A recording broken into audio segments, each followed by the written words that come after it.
భక్తులు ఊళ్ళో విశేషాలేంటి? ఏమున్నాయండి? ఊర్లోకి ఎవరో కొత్త ఆఫీసర్ వచ్చాడంటే వస్తే వస్తుందనే పోతాడు. పోతాడు. అయ్యా ఇంతకీ నేను చెప్పేది ఏమిటంటే ఏమిటా చెప్పేది కాకరకాయ? అమ్మమ్మా అంటే తేలిగ్గా తీసుకోండి బాబు. పాత సినిమాలో రావుగోపాలరావు గారు వెనక అల్లురావులకి ఉండి ఎదవ పనులు చేశాడు. అలాగే మీరు చేసే పని ఎదవ పని వెనక నా హస్తం ఉందనుకోండి.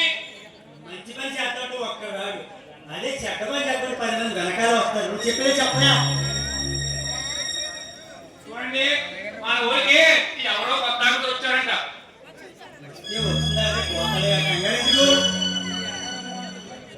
ఏమేంటి వాడు అలాంటి ఆఫీసర్ కాదండి బాబు. మరి ఇలాంటి వాడు ఎక్కడ చూడండి చెప్పు.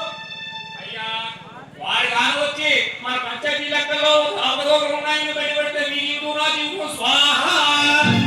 మంత్రులు నువ్వు ప్రతి చిన్న విషయానికి ఎలాగే భయపడతావు, అందుకే నరసింహన్ కౌరు పెట్టారు. అమ్మమ్మమ్మ